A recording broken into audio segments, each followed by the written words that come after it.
cognitiva emocional y la parte funcional, que es muy importante. En base a esto, nosotros podemos ver los síndromes más frecuentes que hay en el adulto mayor, los síndromes geriátricos, y realizar un plan, ya sea preventivo y de tratamiento para estos síndromes. Entonces, es una valoración, como ven, pues integral, ¿no? Por el involucro de estas 4 esferas. Leyeron, aparte de estas valoraciones, bueno, aparte de estas, parte de estas esferas, en la esfera médica, ¿qué es lo que valoramos? A ver, Luna Ochoa, Antonio.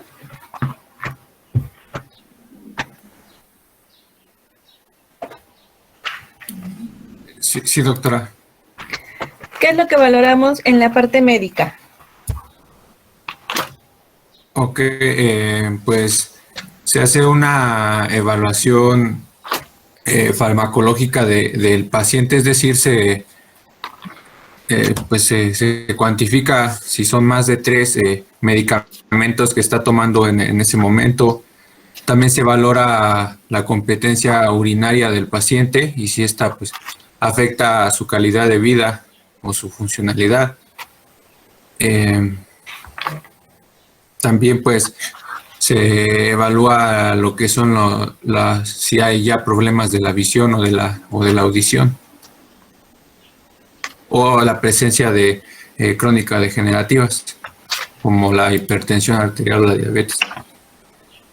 Ok, valoramos la parte de las enfermedades, la parte de polifarmacia, lo que es la parte, igual como dices, de órganos de los sentidos, que es muy importante en ellos, ¿no? La mayoría tiene algún déficit visual o auditivo. Y valoramos también lo que es la parte de nutricional. En la parte nutricional, pues valoramos todo desde dentadura, hábito intestinal, la alimentación, la pérdida de peso. Eso entra dentro de la parte médica. Ahora, en la parte cognitivo-emocional, ¿qué valoramos? A ver. Es la memoria y la depresión, doctora. Ok, valoramos lo que es alguna alteración de memoria para descartar algún deterioro neurocognitivo, y del estado de ánimo, aparte de la depresión. Ahí está, ¿mande? La ansiedad, ansiedad. Y trastornos del sueño. Ajá.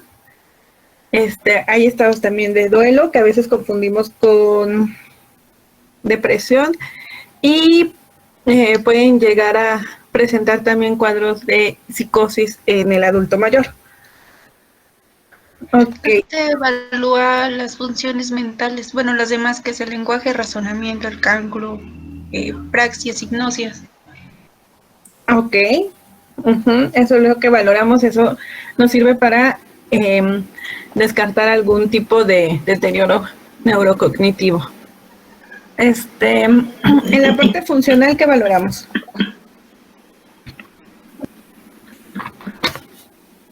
Era lo de las actividades de la vida diaria y lo de la instrumentada. Actividades. La capacidad y la evaluación de riesgo de caídas en el paciente.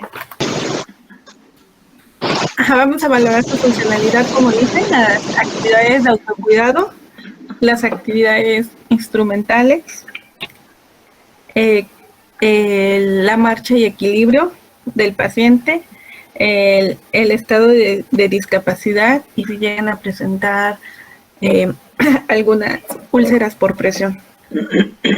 Eso es lo que a grandes rasgos valoramos en la parte funcional. Y en la parte social, ¿qué valoramos?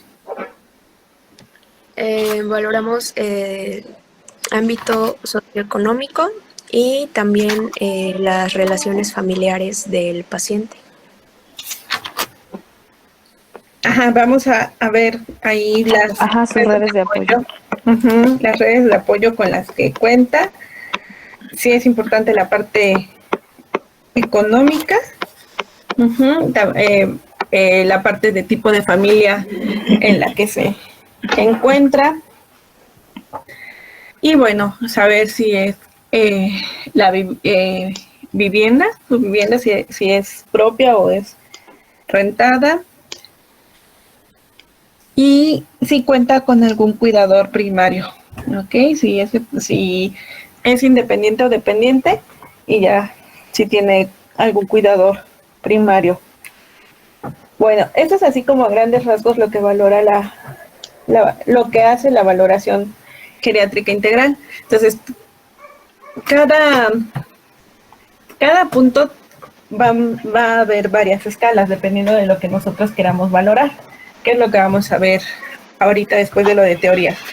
Vamos a ver algunas escalas, les puse las más comunes, que son las de funcionalidad, creo que las de úlceras no les dije, y la de depresión y paracognitivo. Entonces, empezamos con lo de teoría. Y ahorita les presento lo de escalas. ¿Ya tienen listo el tema?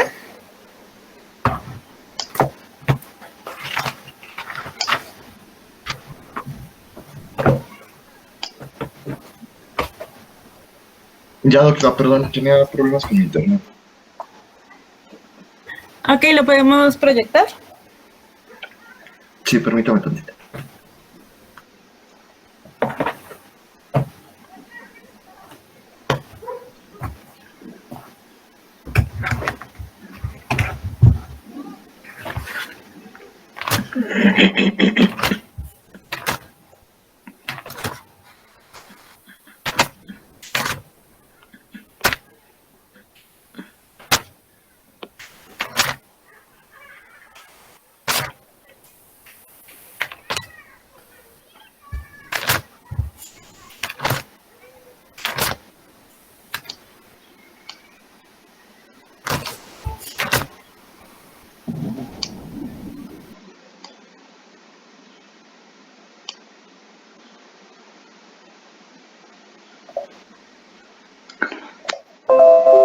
¿Ya se ve?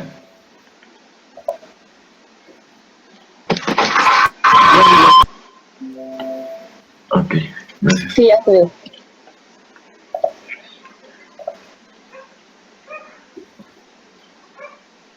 Ok, el día de hoy vamos a iniciar con lo que son las teorías del envejecimiento. Doctora, mi nombre es Alberto Aguirre Cardoso.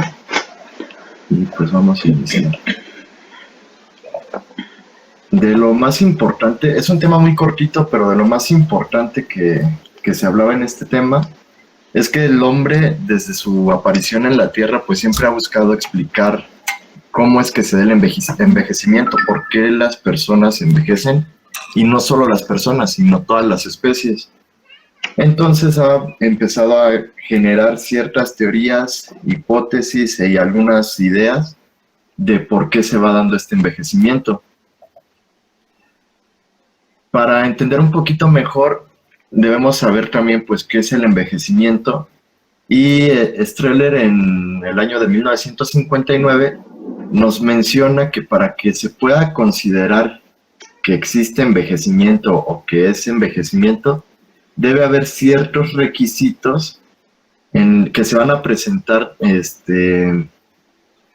a cierta edad, y estos requisitos deben ser parte del envejecimiento natural, es decir, son propios de cada especie, de cada persona, y los requisitos deben tener ciertas características. Estas características son que deben ser universales, deben ser de una naturaleza intrínseca, deben tener un carácter progresivo y también efectos perjudiciales. En cuanto a universalidad, pues que se aplique en todas las especies que presentan envejecimiento, en todas las formas de vida. Naturaleza intrínseca, pues que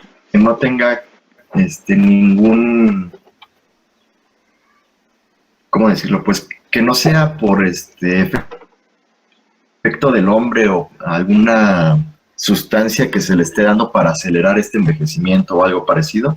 Carácter progresivo, pues que va avanzando, y efectos perjudiciales, pues el envejecimiento siempre acarrea esto, ¿no? Algún efecto perjudicial como puede ser el cáncer, alguna otra enfermedad como puede ser diabetes, la demencia senil. Entonces a esto se refiere con sus características y los requisitos que debe tener para que sea envejecimiento.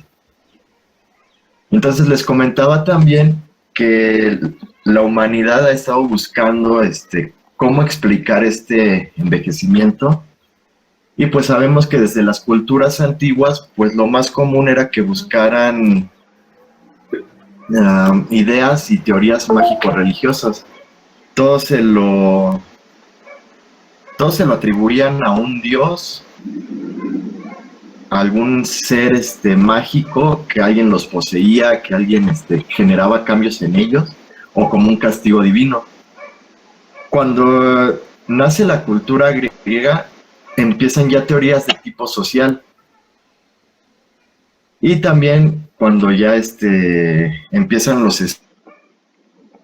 pero de una forma muy primitiva. No sé si recuerdan también todo lo que eran las teorías de los humores, teorías de que el hombre era incompleto. Todas estas teorías biológicas nacen en la cultura griega y empieza a haber un avance mayor a lo que eran nada más creencias de un ser divino. Se empieza a formular ya unas ideas un poco más científicas. Para el siglo XX se da una visión sobre el envejecimiento, pero de tipo psicológico. La sociedad y los estudiosos de este tema empiezan a darse cuenta que el envejecimiento es más de tipo, bueno, empiezan a decir, no que se den cuenta, empiezan a decir que el tipo de envejecimiento es más en cuanto a las ideas, en que la mente se ve fatigada, no procesan información o pueden comprenderla de la misma forma que antes.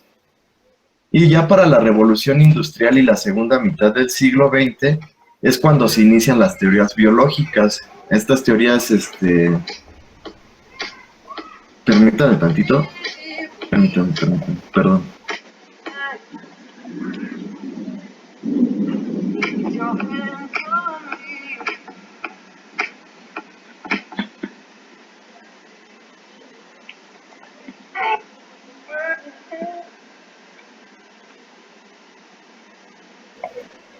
Perdón, ya es que iba pasando el de los elotes y pues está chistoso.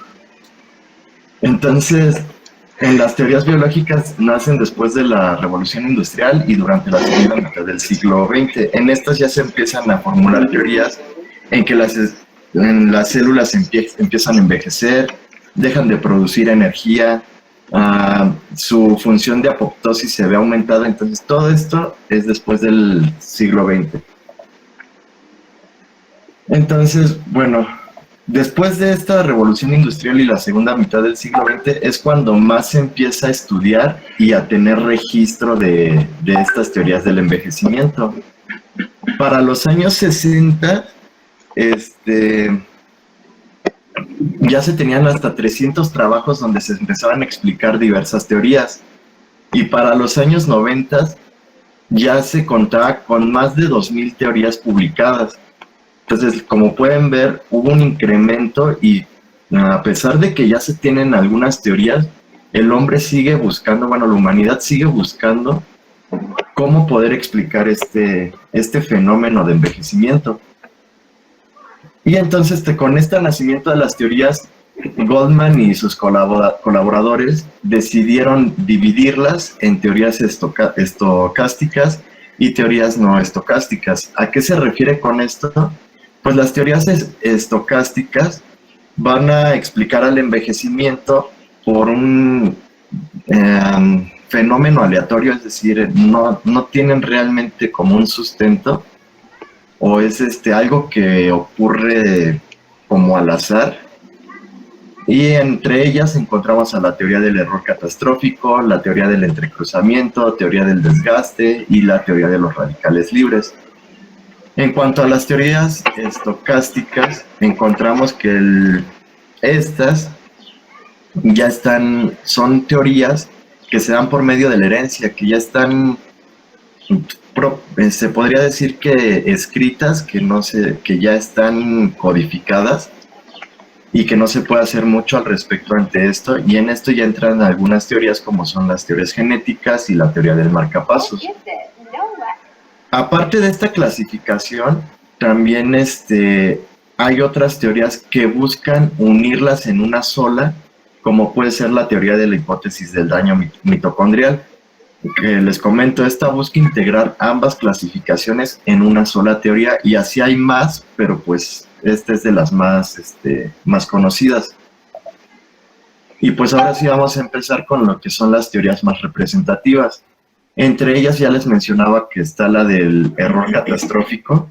Esta fue desarrollada por Orgel en 1963, y en este explica que con el paso de la edad, las células van a tener un problema para sintetizar las proteínas requeridas por ellas, o si no tienen problema para sintetizarlas, van a sintetizar algunas proteínas, pero que no van a ser adecuadas, van a tener algún defecto, lo que va a hacer que las células presenten ciertos errores, que no se libere correcta energía, que no se produzca correctamente el ADN, el ARN mitocondrial. Entonces, todos estos errores van a ir provocando una catástrofe homeostática, es decir, se va a perder el equilibrio y pues va a producir la muerte celular. Entre más muerte celular haya, pues más visible va a ser el envejecimiento, y también se va a llegar a la muerte del ser vivo que estén estudiando. También está la teoría del desgaste. Es un poco parecida a la anterior. Esta teoría lo único que establece es que las células van a estar acumulando cada vez más daño en ellas, y pues entre más daño existe en la célula, pues va a haber más lesiones que van a comprometer las partes vitales de la célula, y esto va a llevar igual a una muerte celular. Existe también la teoría de los radicales libres. Ya desde 1956, Denham Harman empezó a hablar de estos, y pues nos comenta que van a existir, las células van a empezar a producir también ciertos fragmentos celulares o moleculares, y no solamente las células, ciertos alimentos, ciertos productos van a contener estos fragmentos moleculares que al tener contacto con otras moléculas van a reaccionar, y dependiendo de la reacción que tengan pueden desde desorganizar a las otras moléculas, lo que va a provocar una generación molecular. Si la célula empieza a tener degeneraciones moleculares o alguna alteración que no es la que le corresponde, pues también va a haber alguna lesión celular, y esto también pues puede llevar a la muerte celular, a un mal funcionamiento de la célula, que los dos pues van a llevar al envejecimiento. Existe la teoría del entrecruzamiento. En esta, lo único que hace referencia es que va a haber un enlace entre moléculas celulares muy parecido a lo que se da en el encruzamiento durante la mitosis y la meiosis. Pero este entrecruzamiento va a ser no funcional, o va a ser algún entrecruzamiento aberrante que va a causar alguna enfermedad o alguna aceleración en el envejecimiento. Uno de los ejemplos que se menciona es la glucosilación en proteínas de tejido conectivo. Si se dan cuenta, los diabéticos, por esta glucosilación, hay muchas veces que a los pacientes les dicen, oye, ¿qué te pasó? ¿Te ves más acabado? ¿Te ves más viejo? Si conocen a una persona diabética, no presenta la edad aparente a la que debería concordar, ¿no? Su edad puede parecer muchísimo mayor, pero es por esto mismo que se está dando del enlazamiento entre moléculas.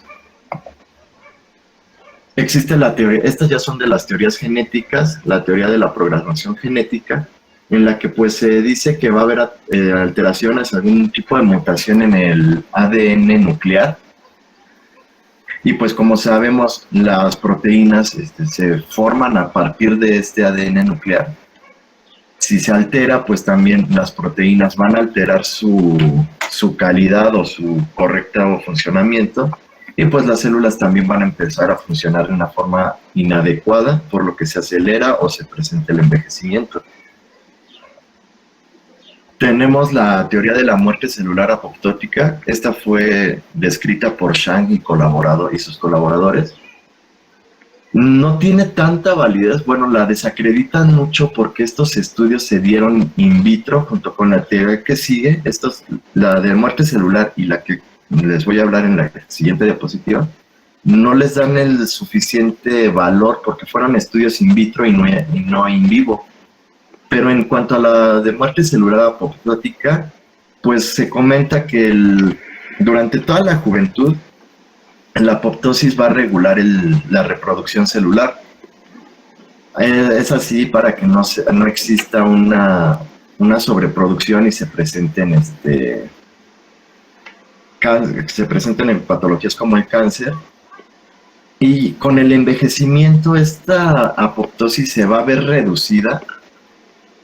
Perdón, la mitosis va a disminuir. Sin embargo, la apoptosis está aumentando, continúa aumentando. Y pues si la mitosis disminuye, por ende, estamos teniendo menor producción celular. Y si nuestra apoptosis aumenta, pues estamos perdiendo más células de las que se están produciendo. Es así que se va a dar un desequilibrio y se presenta también el envejecimiento en el individuo. Y esta es la teoría del límite mitótico, que es también un poco... De hecho, si se están dando cuenta, la mayoría de las teorías se relacionan, y es algo que vamos a comentar al final. Pero la del límite mitótico es algo parecido. Lo mismo, se hizo un estudio de envejecimiento in vitro, por lo que tampoco fue muy bien recibida.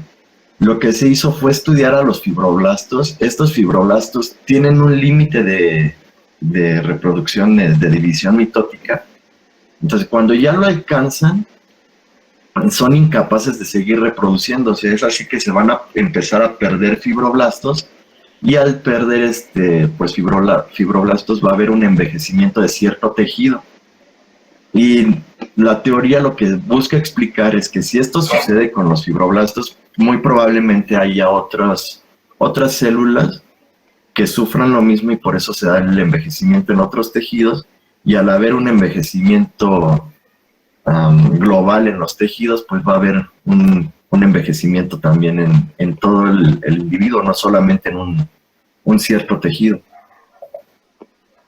La teoría medioambiental, estas ya son más teorías más extrínsecas, es decir, que tienen que ver más con otros factores que no son propios del individuo, pero al ser factores externos lo que provocan son cambios intrínsecos, es decir, un factor como lo puede ser la calidad del aire, como está aquí representado con el oxígeno, va a producir cambios intrínsecos en la persona. Así puede ser también con la temperatura y la dieta, que son los más importantes. O sea, los cambios intrínsecos más importantes van a ser dados principalmente por oxígeno, temperatura y dieta.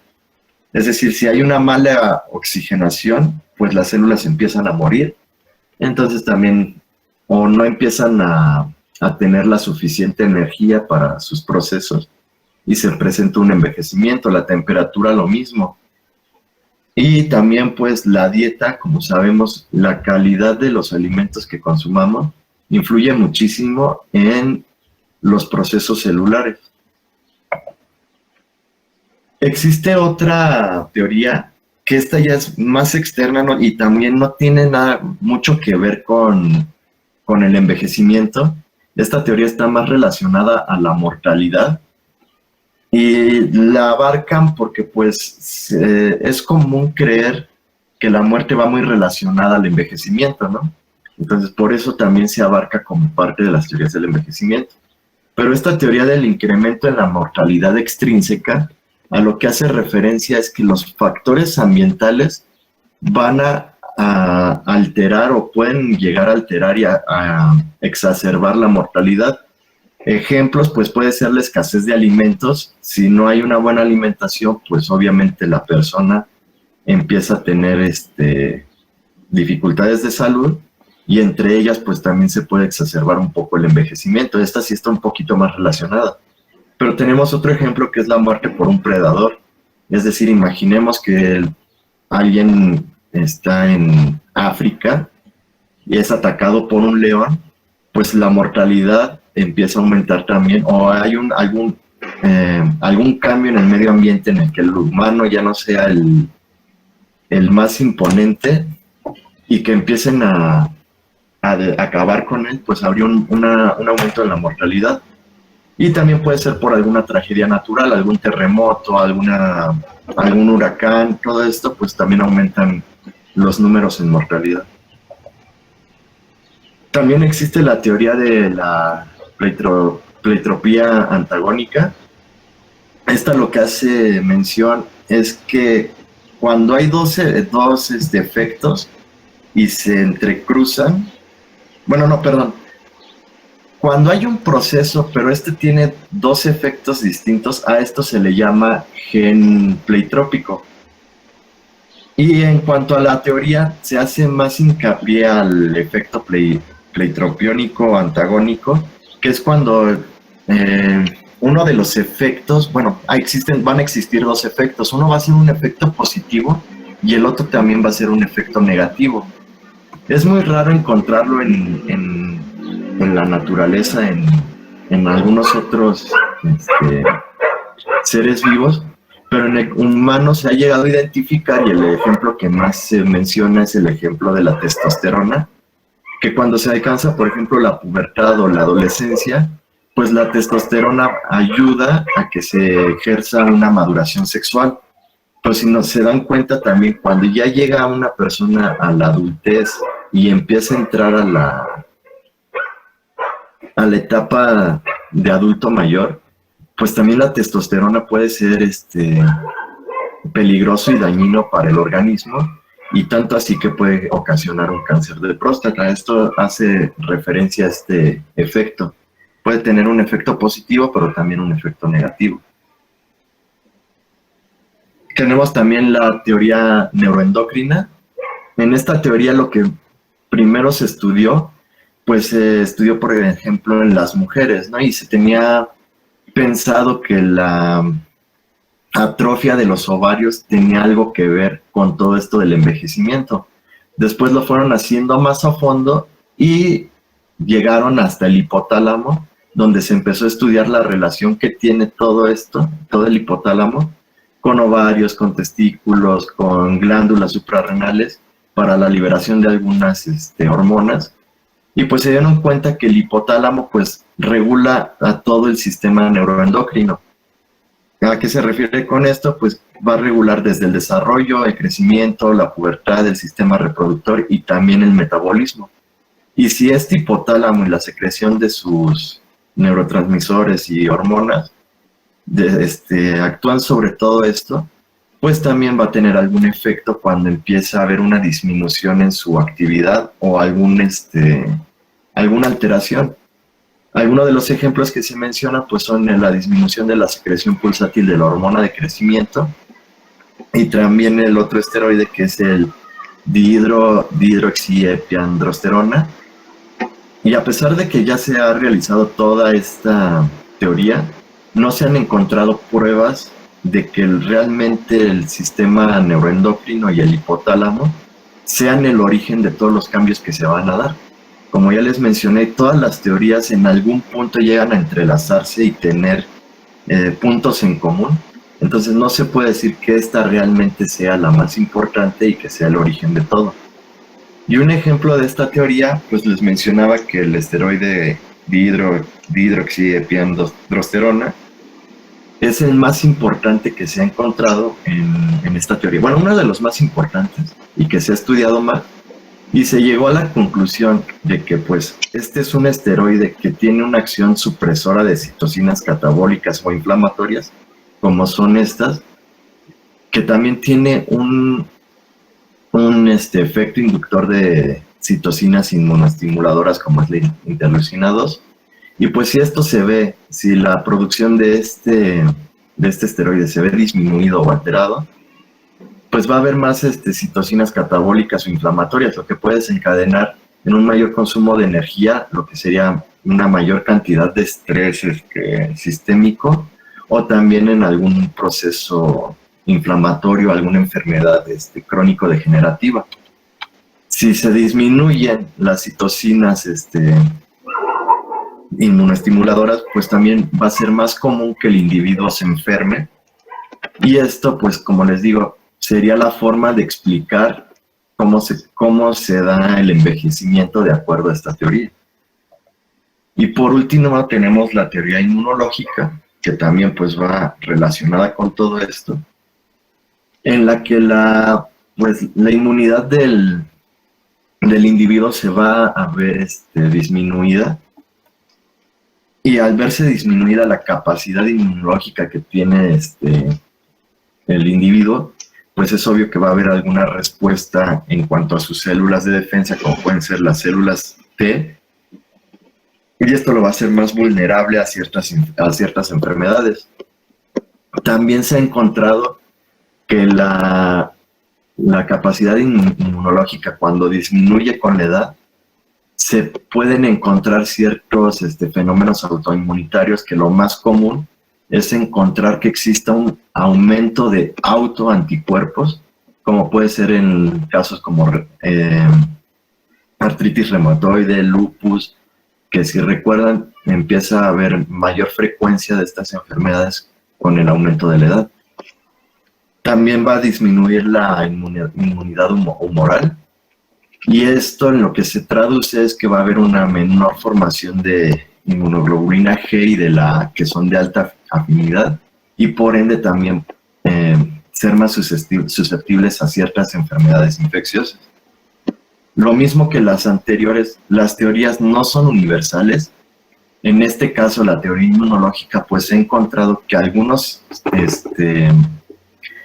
animales que tienen un sistema inmunitario deficiente, es decir, que desde el inicio de su vida su sistema inmunitario pues no ha sido de lo mejor, aún así envejecen. Y se ha encontrado que también animales que al final de su vida tienen un sistema inmunitario totalmente correcto para la edad que tenían, y se dieron cuenta que aún así hay envejecimiento.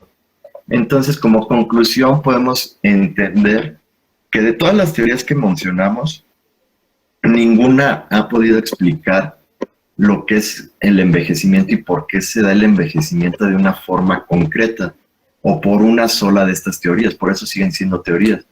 Tienen que tener relación con alguna otra, y por eso es que ninguna lo ha podido explicar. Como vimos también desde el inicio, día con día se siguen buscando mayores explicaciones, se sigue llegando a más teorías de por qué se da el envejecimiento. Y aún así, al final, aunque se encuentra una nueva teoría, las nuevas teorías siempre empiezan a llegar a una sola explicación o a entrecruzarse. Es por eso que en la actualidad las teorías que se empiezan a desarrollar, lo que buscan ya no es catalogarse como una sola, como decir, soy la teoría inmunológica, sino que buscan ser una teoría que abarque todos los factores que puedan explicar el envejecimiento. Y pues también es complicado, es muy complicado explicar este envejecimiento, porque como les comentaba con la teoría inmunológica, lo que puede ser para los humanos, lo que puede funcionar como teoría para los humanos, puede haber una especie en la que no aplique esa teoría. Entonces por eso no se ha podido llegar a un consenso y tener una explicación concreta. Y pues eso sería todo por mi parte. No sé si tengan alguna duda o algo que agregar.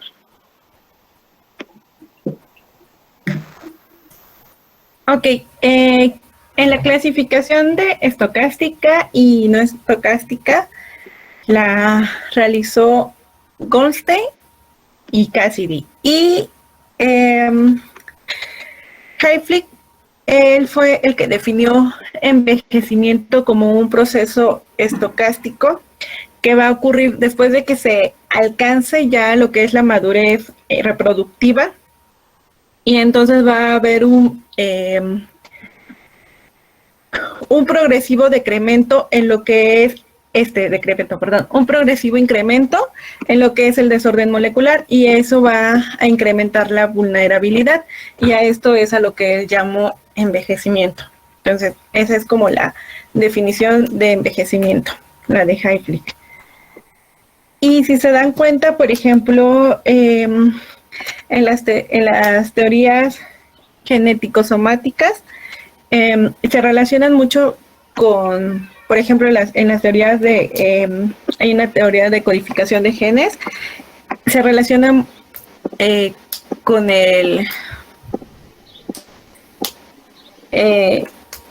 parte de cómo se desarrolla, por ejemplo, el cáncer. Y en la teoría inmunológica vemos que lo que más predomina pues son lo que son las interleucinas proinflamatorias, que también esto se relaciona con las enfermedades, ¿no? Las enfermedades son un proceso proinflamatorio, y el envejecimiento se considera como igual un proceso proinflamatorio. No es una enfermedad, pero sí vamos a encontrar que es un proceso proinflamatorio, y entonces también por eso pues es que se hace más vulnerable a sufrir enfermedades. ¿Ok? Bueno, si quieres dejar de presentar para que presente lo de escalas.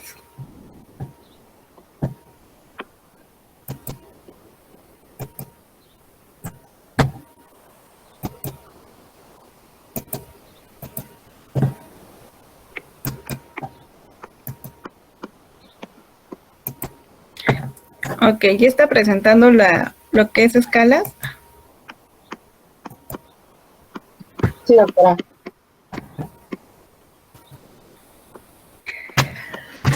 Ok, les mandé la lista de las escalas que íbamos a ver. Vamos a ver primero con las que valoramos funcionalidad. Entre ellas está esta, que es el índice de Katz.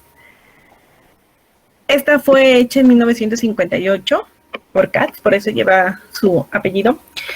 Y bueno, esta fue hecha en un hospital geriátrico y de enfermos crónicos en Cleveland. Entonces, este índice fue primero para valorar la dependencia en pacientes que tenían fracturas de cadera, en pacientes geriátricos y en pacientes que se encontraban en cuidados paliativos. Lo que nos va a valorar son las actividades básicas de la vida diaria. Las actividades básicas de la vida diaria, pues, son las actividades de autocuidado, ¿no? Que la persona pueda bañarse, vestirse, ir al baño, movilizarse, contenga esfínteres y se alimente. ¿Cómo vamos a calificar este índice? Bueno, le vamos a preguntar a la persona si se puede bañar. Entonces vamos a preguntarle si él puede bañarse solo, si no recibe ninguna ayuda. Entonces, si es así, pues le damos como el punto bueno. Si recibe ayuda, pero solamente que sea una parte del cuerpo nada más, por ejemplo, la espalda que no se puede alcanzar o los pies que no se puede agachar, igual, se le da como buena. Pero si ya le tienen que lavar, por ejemplo, la cabeza, los pies o la espalda, más de 2 partes, ya no le damos el punto. Igual en lo que es la parte del vestido. De hecho, si se fijan en la pantalla, están sombreados a los que les vamos a dar una puntuación. Entonces, si él puede vestirse, él acomoda su ropa y él escoge la ropa y se viste, se da un punto. Si nosotros le ayudamos, por ejemplo, a atarse los zapatos, le vamos a dar un punto. Pero si lo tenemos que ayudar ya a vestirlo, entonces no le damos nada. Entonces, esto se lo vamos a ir preguntando así. Por ejemplo, va al baño, sí, se limpia solo, se puede ajustar la ropa, puede lavarse, puede ir, aunque sea con ayuda de un auxiliar. Sí, ok, lo vamos puntuando. No, necesita ayuda, su familiar lo ayuda a llevarlo o a limpiarlo, entonces ya no les damos el punto. Entonces, es igual en movilización, como ven aquí, continencia y alimentación. Son 6 ítems los que tiene Y hay varias maneras, hay dos maneras de puntuarlo. Con el abecedario o solamente ponerle, por ejemplo, que tuvo 6 puntos de 6. Entonces puede ser 6 de 6, 5 de 6, 3 de 6 y así. Si ponemos, por ejemplo, 5 de 6, tenemos nosotros que poner en qué falló, ¿no? 5 de 6 y cuál es el ítem en el cual necesita la ayuda, por ejemplo, en el baño, ¿no? O en el vestido. Y si lo puntuamos con lo de A, B, C y C, D, entonces vamos a ir puntuando que si tiene si es independiente para los 6 puntos, es un A. Si empieza a ser dependiente para alguno de ellos, es un B. Si faltan 2 ítems, que no sea que dependa en 2 ítems, es C. Y así conforme vamos quitando un ítem, un punto, vamos aumentando el abecedario, ¿no? Entonces, A, esto es dependiente en todo. B, en un ítem falla. C va a fallar en lo que es, aquí lo manejan como lavado, pero pues es baño, ¿no? El aseo, el baño. D, que sea baño y vestido. Si se dan cuenta, de hecho también van en orden jerárquico. Entonces, primero lo que pierden los adultos mayores es el baño, luego el vestido, luego el ir al baño, la movilización, las continencias. Y para recuperarlo es el revés, es como lo vamos aprendiendo nosotros. Desde chicos, primero pues nos alimentamos, luego empezamos con la continencia de esfínteres, ¿no? A empezar a tener el control, la movilización, ir al baño, el vestido y el lavado, ¿no? Entonces, para irlas perdiendo, va de baño, vestido, uso de retrete, movilización, continencia y alimentación, y para ir recuperando, va de abajo hacia arriba, ¿no? De alimentación hacia arriba. Entonces, si es dependiente en las 6 funciones, lo consideramos como un CATS G. Entonces, si ya ponemos, por ejemplo, CATS B, sabemos que en algún ítem está fallando. ¿Ok? Ahí ya tenemos que especificar en qué es lo que él no puede realizar. Y bueno, esto es nos habla de funcionalidad, de ver qué tan dependiente o independiente es nuestro adulto mayor. El índice de Bartel también es también es una escala que nos va a medir lo que son las actividades básicas de la vida diaria, y este fue creado en 1955. También para pacientes con enfermedades neuromusculares o musculoesqueléticas. Y bueno, estos son 10 ítems que también nos habla del comer, vestirse, arreglarse, y nos da una puntuación de 0, 5, 10 algunos, o de 0 y 5 en algunos ítems. Igual, por ejemplo, si el paciente es totalmente independiente para comer, se le da una puntuación de 10. Si necesita ayuda para agarrar, por ejemplo, cortar la carne, o cortar el pan, más que nada ahí a veces es para ayuda para cortar los alimentos, pero puede comer por sí solo, igual le damos 5 puntos, pero si nosotros lo tenemos que alimentar totalmente, no le damos ningún punto. Entonces, esto abarca lo que es comer, vestirse, el arreglarse, las deposiciones, la micción, que pueda ir al baño, que él pueda salir de lo que es el traslado cama-sillón, lo que es la deambulación y subir y bajar escaleras. Entonces hacemos esta puntuación, la puntuación pues son 100. Si tiene menos de 100, entonces ya vamos puntuando si es una dependencia leve, moderada o severa. Entonces marca que una dependencia total es cuando solo llega a tener 20 puntos. Sumado de todas estas actividades, solo llega a tener menos de 20 puntos. Si tiene de 20 a 40, ya lo consideramos como una dependencia grave. Aquí maneja de 45 a 55, porque ven que van de 5 en 5. Entonces, de 45 a 55, dependencia moderada, y ya más de 60, obvio menos de 100, pues es una dependencia leve. pueden usar cualquiera de las dos escalas para valorar lo que son actividades básicas de la vida diaria. Esta escala de Lewton y Brody es una escala que utilizamos para actividades instrumentales de la vida diaria.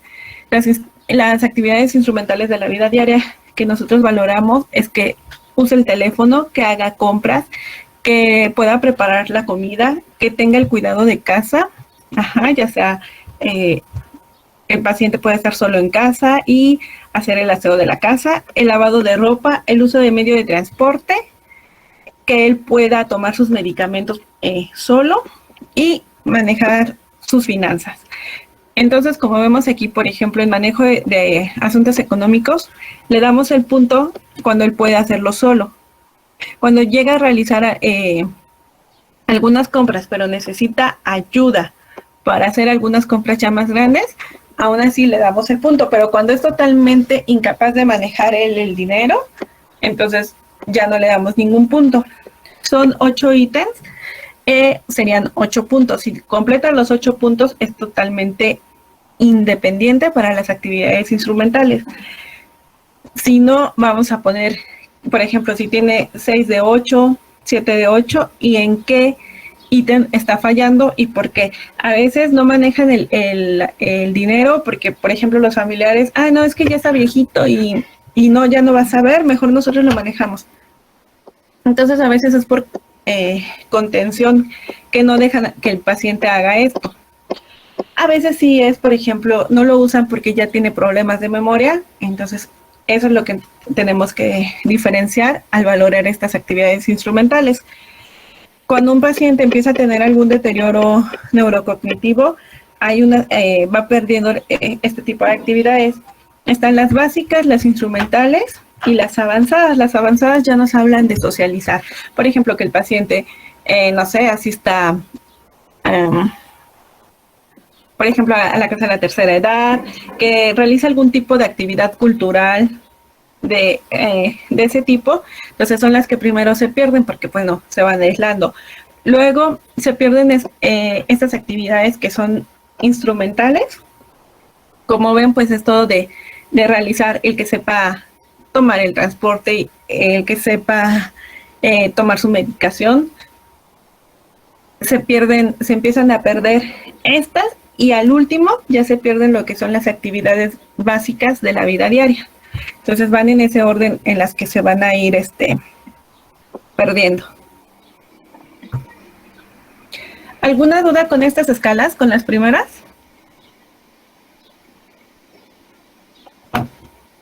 No, doctora. No, doctora. Ok. Para valorar depresión hay varias escalas. Sí, Está esta que es la escala de depresión geriátrica de Jesabach o GDS. Entonces, hay un GDS que tiene 30 preguntas y hay uno que tiene 15. Los dos son igual de válidos, tienen la misma confiabilidad. Entonces, usamos que es de 15. Nos mencionan 4, 5, 6, 7, 8, 9. Son 10 respuestas positivas que nos van a dar punto y 5 respuestas negativas que nos van a dar puntuación. Entonces, por ejemplo, la primera pregunta dice, ¿en general está satisfecho con su vida? No, pues que no. Le damos un punto. ¿Ha abandonado usted muchas tareas habituales? Sí, le damos el punto. Entonces, si ven aquí, marca las que están más con negritas, son las que vamos a puntuar. ¿Siente que su vida está vacía? No, pues que dice que no. Ok, no le damos punto. Son 15 puntos. Entre más alto, es un screening nada más. Nos puede sugerir depresión, no quiere decir que la tenga. Si leyeron la escala que les dejé que las buscaran, hay marca de 0 a 5, normal, de 5 a 10, depresión leve, de 10 a 15, depresión moderada. De hecho, para hacer el diagnóstico de depresión, primero sacamos este screening y vamos a ver si tiene de 0 a 5, puede estar normal o simplemente tener sintomatología depresiva, pero no tener una depresión como tal. Si tiene, y no hace falta hacerle más, si tiene de 5 en adelante, entonces sí tenemos que descartar una depresión. ¿Y qué hacemos? Aquí vamos a aplicar los criterios del DSM-5 para lo que es depresión. Entonces aplicamos los criterios y si nos sale, pues con criterios de depresión, ya podemos decir que sí tiene. Si nos sale sin criterios de depresión, puede que esté cursando solamente con sintomatología depresiva, pero pues no va a necesitar algo más, ¿no? Terapias o medicamento. Entonces simplemente es un screening. Y si nos sale más de 5 puntos, hay que aplicar criterios de depresión. Para valorar memoria les puse 2, lo que es el Pfeiffer y el Mini-Mental. Lo que es el Pfeiffer es súper rápido, en 5 minutos lo puede. De hecho, estas escalas son rápidas, 5 a 10 minutos se tardan en realizarlas. Y tiene 10 ítems. Valoramos lo que es la orientación, valoramos lo que es la memoria reciente, valoramos también lo que es cálculo y memoria de trabajo. ¿Ok? Entonces, si ven aquí las preguntas, preguntamos, ¿no? La fecha, el día, dónde está, puede ser su número de teléfono o su domicilio, cuántos años tiene, la fecha de nacimiento. Preguntas generales como el presidente de la República o el presidente anterior, que pues todos conocen, todos deberían de conocer, ¿no? Todos tienen esa idea. El apellido de su mamá y la resta.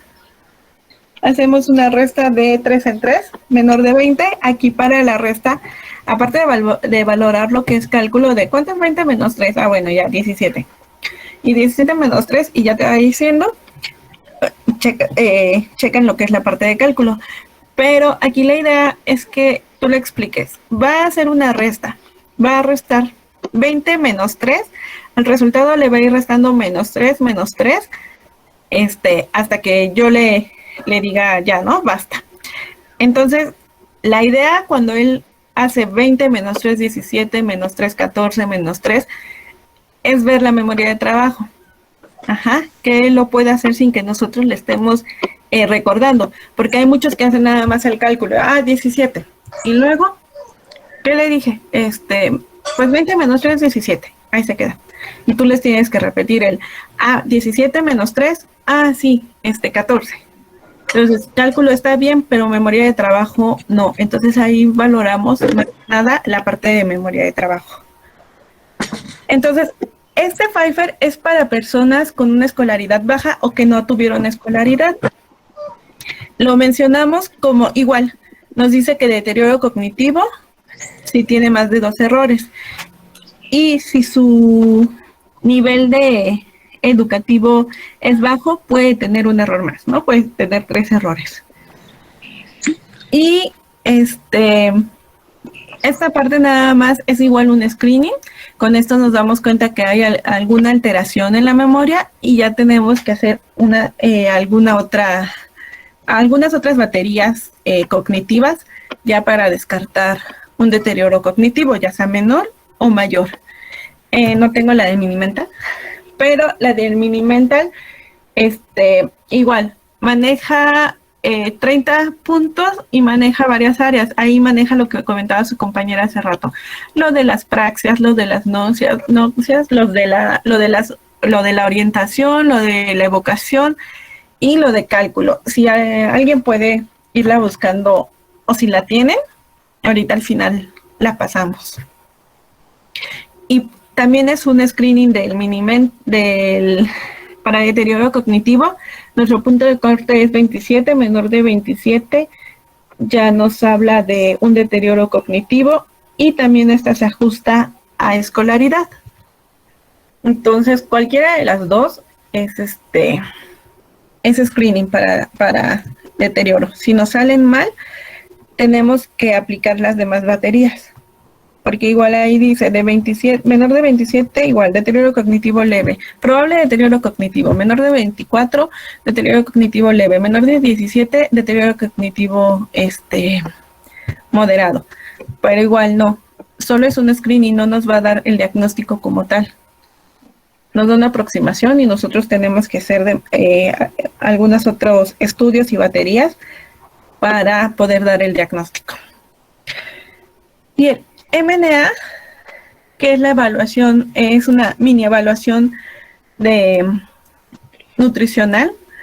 Bueno, con esta valoramos la parte de nutrición. Está la parte corta, se divide en dos partes, ¿no? Y viene por incisos. Del A al F, que es el que les muestro en la pantalla, es como la parte corta y también es una evaluación de cribaje. Entonces, aquí nos marcan un puntaje de 14. Hacemos estas preguntas y dependiendo de nuestro puntaje, si nuestro puntaje va de 12 a 14, nos habla que hay un estado de nutrición normal. Si va de 11 a 8, está en riesgo de malnutrición, y si va de 0 a 7, está en malnutrición. Si nos salen menor de 11 puntos, tenemos que realizar lo que es el MNA completo. Entonces, el MNA completo es este. Aparte del inciso F, vamos con la evaluación del paciente, ¿no? Si es independiente en domicilio, la cantidad de medicamentos que toma, si presenta úlceras cutáneas, y aquí ya vamos cuántas comidas hace, qué alimentos son los que más predominan en su dieta, cuántos de líquidos toma, y tenemos que hacer unas mediciones, lo que es la circunferencia braquial y la circunferencia de pantorrilla. Dependiendo de lo que mida, nos da el puntaje. Entonces, en esta evaluación, la evaluación global son 30 puntos. En total ya nos da 30 puntos. Entonces, igual, de 24 a 30 va a estar en un estado de nutrición normal, no es necesario hacer más. De 17 a 23.5 tiene un riesgo de malnutrición. Entonces, aquí tenemos que valorar ya con nutrición una dieta adecuada y podemos dar se me fue. Se me fue la palabra.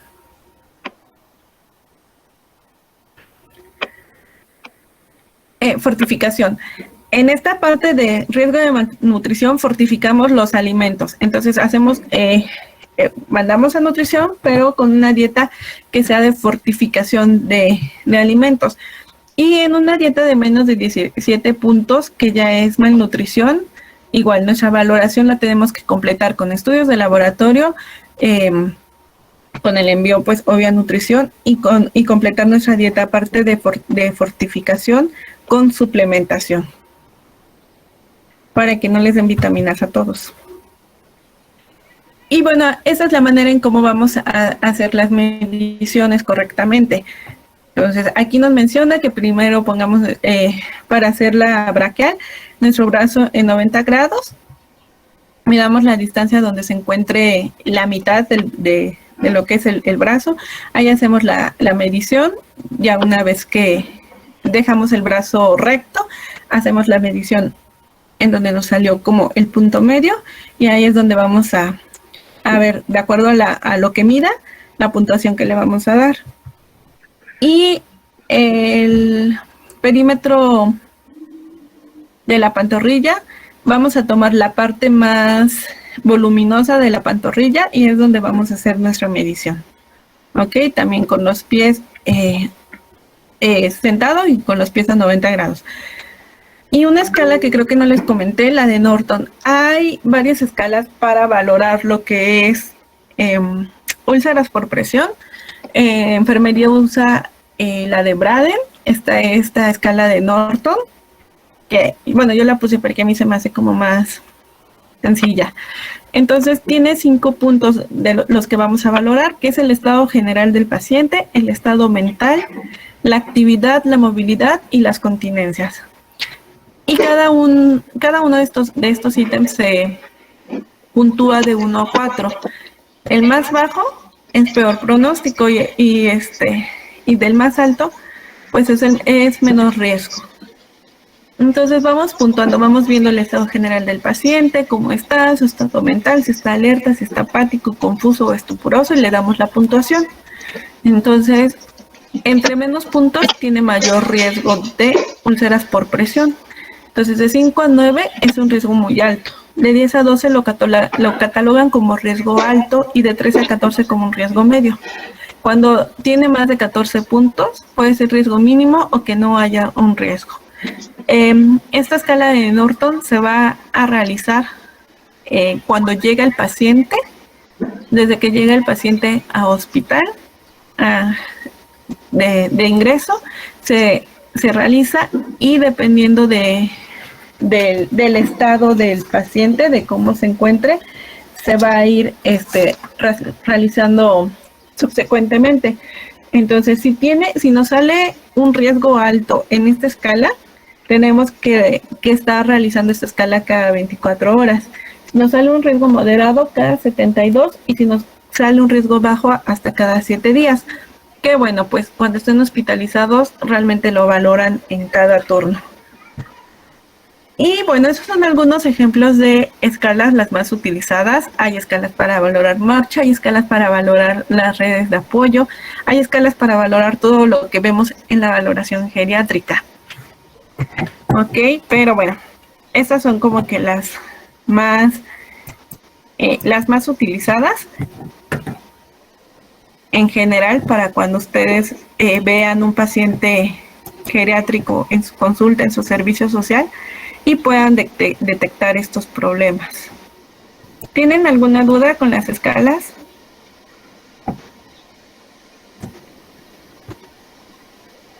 No, por el momento no, doctora.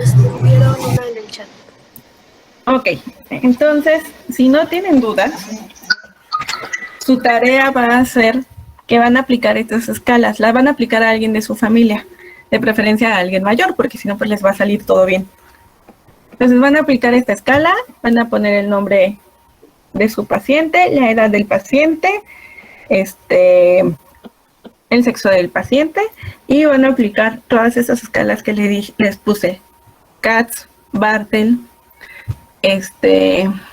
Pfeiffer, Norton, el MNA. Y en el MNA, en las demás me pueden poner nada más, por ejemplo, Katz A o Katz B tuvo, y ya le ponen en qué falló, ¿no? Por ejemplo, ayuda pues para el baño, para bañarse. Y así, Lowton y Brody, 5. En nombres se toman nada más los 5 puntos, se quitan la parte de hacer la comida, el aseo de casa y el de lavar. Si la persona vive sola, entonces sí se puntúan los 8. Si no, nombres solamente 5. Igual van a poner, por ejemplo, tuvo 5 de 8, ¿en cuáles falló? ¿Y por qué? ¿Por contención, o por qué no lo puede hacer? Entonces, en cada ítem que falle, ¿por qué no lo puede hacer? Y ya me ponen dependencia moderada, severa o independiente o dependiente. Y en el MNA, ese sí ponen todo el formatito y van puntuándolo. Ese sí quiero que me lo entreguen todo completo. ¿Alguna duda con su tarea? En el chat le pusieron una pregunta, doctor. ¿Se va a subir a la carpeta de Drive o se lo vamos a mandar por correo?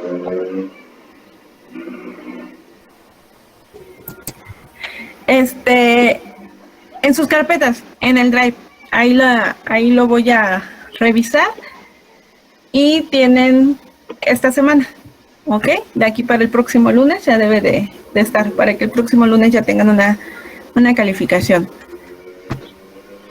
Muchas gracias. Y en el índice de Bartel, sí, también se usa igual en pacientes con falta de alguno de sus miembros, ya sean inferiores o superiores. Sí se usa igual, porque de hecho también este es el que realizan en las unidades de rehabilitación, es el que más realizan, el Bartel.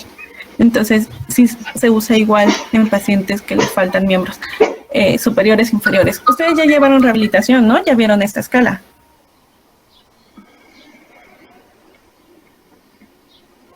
¿Sí o no? Sí llevamos, pero no la vimos, doctora. Ah, ok. Bueno, es una de las escalas que más se utilizan en rehabilitación, y les digo, sí se puede usar en estos pacientes. Ajá, no importa que tengan falta de algún miembro, se puede usar, y precisamente es lo que queremos valorar el estado de dependencia, que por ejemplo cuando están amputados, el grado de dependencia que esto les genera. Hay pacientes que pueden hacer todo. Se pueden trasladar solitos del sillón a la cama, no teniendo miembros inferiores. Entonces sí se usa igual. ¿Alguna otra duda? No, doctora. No, doctora. Bueno, entonces espero su tarea y en la siguiente clase vamos a ver lo que es envejecimiento por aparatos y sistemas. Y vamos a ver la parte de farmacología, esas se las voy a dar yo, ¿sale? Y nuestra siguiente clase, ¿cuándo es? El 5 y creo que ya salimos de vacaciones, ¿verdad? Sí, doctora. Bueno, entonces, tentativamente serían esas dos clases las que veríamos. Envejecimiento por aparatos y sistemas y farmacología. Si no tienen dudas, nos vemos dentro de 8 días. Gracias, que tengan buen día. Gracias, doctora. Muchas gracias. Gracias, hasta luego.